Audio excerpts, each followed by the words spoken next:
My life has been somewhat defined by an experience I had when I was younger. I think so often back to the time my experience happened.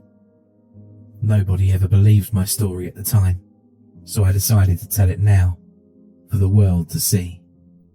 It all began when I was 14 or so, when my family moved homes. My dad had been offered a job with better pay, and a month later, we'd sold our house and rented an apartment in our new town. We moved during the summer, so it was simple starting at my new school. When the term began, I nervously walked from our apartment building to the school, which was rather close. I hadn't had the chance to meet any local kids, so I knew no one, and was scared of having to make new friends all alone. I don't recall really speaking to anyone that morning. I was just too shy. I just took my timetable in a slightly trembling hand and looked to see what my first class was. Math, in room 104. I checked the little school map handout I'd been given. I looked at that map over and over. I couldn't see my classroom number at all. By then, no staff were around me, and I began to panic. Where the hell do I go?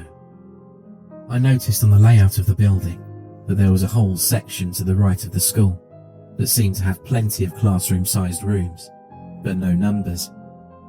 The class numbers on the far left of the school were numbers 300 to 310. The centre of the building had rooms designated in the 200 to 230 range. I decided my classroom 104 would logically be to the right. I walked down long corridors. Most of the other students were not new, and so they'd already made it to their classes while I contemplated my map. Because of this, the corridors were now deserted.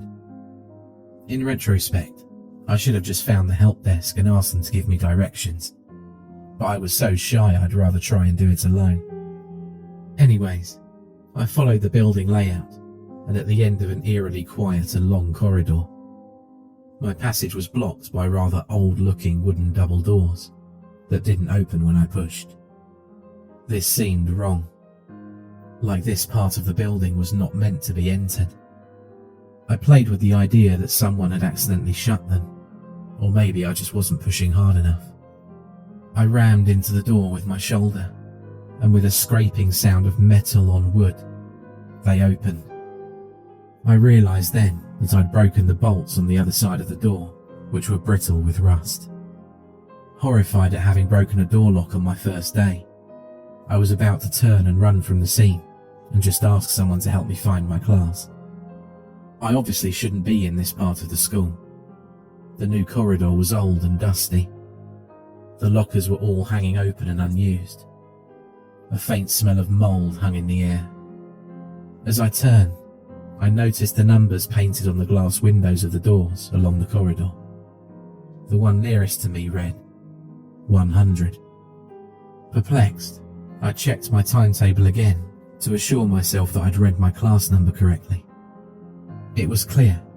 My room was 104, and just along this corridor apparently. I began to walk slowly, looking into the windows of each class I passed. 100. Empty. 101. Empty. 102. Empty except for a plastic skeleton hanging in the corner. Still, it was enough to make me flinch.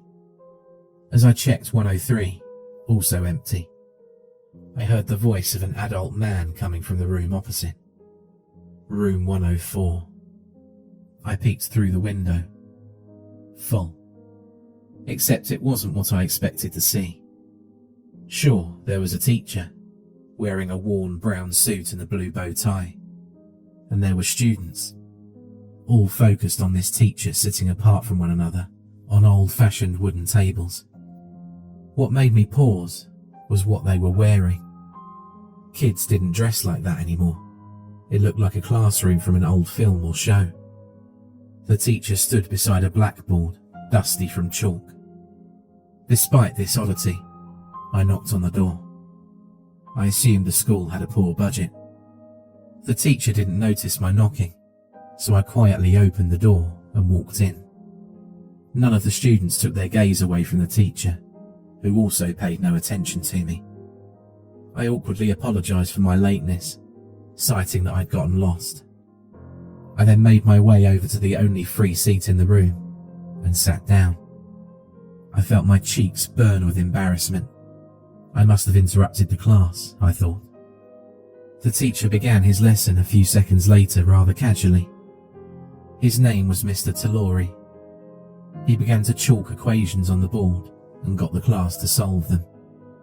The lesson was rather ordinary, except for the fact that no calculators were used.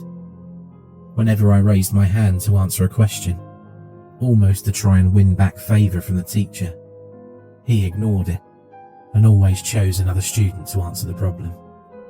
The lesson ended abruptly after what felt like hours. By the end of it, I was bored and miserable. I just wanted to get home and complain about the way I was ignored. When I left the room, I felt pangs of hunger. I glanced at my watch and was shocked to see the school day had ended. A whole day of maths. Horror. I decided I hated that school. I walked slowly home, going over the day's events in my mind. It was all very weird, but I supposed I would get used to this new school eventually. When I got home, my mother was talking on the home phone. Her face displayed confusion. She heard me come in and frowned when she saw me. She looked somewhat angry and asked whoever was on the other end of the phone line to hold, and then she accused me of skipping school. Confusion followed. I told her I was in class all day, but apparently the school had phoned to say I wasn't in any lessons and hadn't seen me after I collected my timetable. I said I was in Mr. Talori's class in room 104 all day. I must have missed the register when I was late, I thought. My mum paused and told the school on the phone my story. Her expression froze after a few seconds, and then she looked at me rather worriedly. She hung up the phone and told me what the school had said. Mr. Talori had not worked at the school in 38 years.